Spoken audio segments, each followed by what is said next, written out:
आगरा में भाषण देते हैं संविधान लिखने के बाद कि कुछ अधिकार हमें बड़े आसानी से मिल जाएंगे, लेकिन कुछ अधिकार के लिए हमें लड़ाई लड़ना पड़ेगा।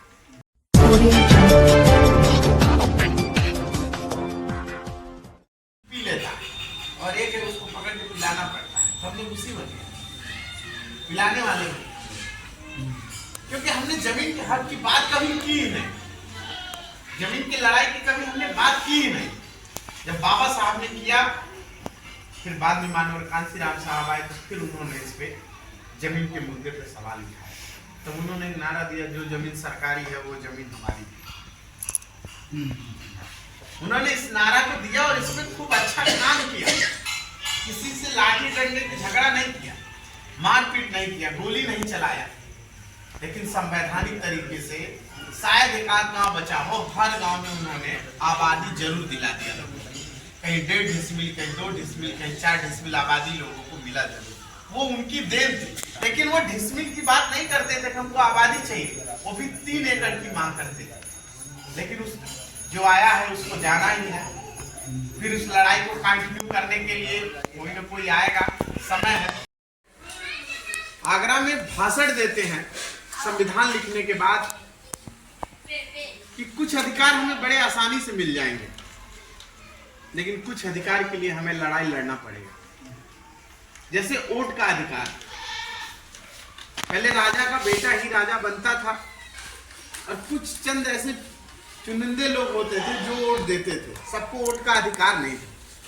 लेकिन ये अधिकार बाबा साहब ने हम लोगों को लड़ करके, संघर्ष करके बड़े आसानी से दे दिया कि मेरा भी 1 वोट गिना जाएगा, आपका भी 1 वोट गिना जाएगा, देश का राष्ट्रपति या प्रधानमंत्री भी वोट देगा, उसका भी 1 ही वोट गिना जाएगा। मतलब वोट के मामले में हम बिल्कुल बराबर हो गए, समान हो गए। लेकिन जब हम जमीन की बात करते हैं तो उसमें बड़ी असमानता है। किसी के पास 100 एकड़ जमीन है, किसी के पास 500 एकड़ जमीन है, किसी के पास 500 बीघा जमीन है और किसी के पास 1 डिसमिल जमीन है। आखिर इतनी असमानता क्यों? तो बाबा साहब के उस आगरा के भाषण को आप लोग YouTube पे देखिएगा, उसमें उन्होंने बताया कि कुछ अधिकार के लिए लड़ना पड़ेगा, मांगना पड़ेगा, तभी आपको मिलेगा। जैसे अभी बीच में एक मुहिम चला, आरक्षण खत्म करने की बात थी, रिजर्वेशन हटाने की बात थी, तो सब लोग रोड पे इकट्ठा हुए, आंदोलन किया, तो सरकार ने जो है रिजर्वेशन को छेड़ना ही बंद कर दिया, रिजर्वेशन पे बात करना बंद कर दिया। फिर 10 दिन बाद हम लोगों ने घर को छुड़ा। फिर हमने 17 मार्च को एक बहुत जबरदस्त तरीके का आंदोलन किया, जिसमें 25-30 हजार लोग आए।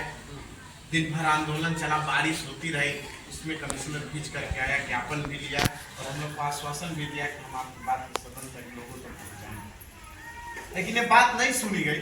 फिर हम लोगों ने डिसाइड किया 10 अक्टूबर का डेट, घेरा डालो डेरा भी रहेंगे, डटे रहेंगे, ऐसा हम लोगों का स्लोगन भी है। तो हम गाँव-गाँव जाकर के लोगों को सिर्फ एक न्योता पहुँचा रहे हैं, एक लोग आह्वान कर रहे हैं कि आप लोग भी 10 अक्टूबर की रैली में आइए और अपने हक की बात आप समाज के साथ जब सड़क पर उतर के करेंगे, तब वो अंधी और बहरी सरकार आपकी बात सुनेगी। क्योंकि घर में हम बैठ करके टीवी देख करके, एसी चला करके अगर हम बात करेंगे, क्योंकि काम तो आप रोज करते हैं, चाहे किसी के खेत में करते हो, चाहे ऑफिस में करते हो, चाहे आप पढ़ाई भी करते हो, लेकिन अगर 2 दिन, 1 दिन अगर आप अपने भविष्य के लिए अगर समय निकाल करके 10 अक्टूबर को आएंगे, हो सकता है 1 दिन रुकना पड़े, 2 दिन रुकना पड़े, तो अगर 1 दिन 2 दिन के रुकने से अगर 1 एकड़ जमीन की लड़ाई हम जीत जाते हैं, तो शायद हमारे बच्चों का भविष्य आगे का बहुत अच्छा है। और भी बहुत सारे जमीन की बातें मन में सवाल होगा, जमीन कहाँ है, कौन कौन से सरकारों ने जमीन दिया, बहुत सारी बातें मन में आपके आ रही होंगी कि क्या बता रहे हैं। हमारे बीच बैठे हुए माननीय श्रीमान कुमार निराला जी पूरी बात को आपके बीच रखेंगे। जय भीम, जय संविधान। साथियों, अगर ऐसे ही संघर्ष से जुड़ी वीडियो देखना चाहते हैं तो सब्सक्राइब कीजिए अपने अम्बेडकर जन मोर्चा ऑफिशियल चैनल को, जिससे संघर्ष से जुड़ी वीडियो सबसे पहले आपको मिले।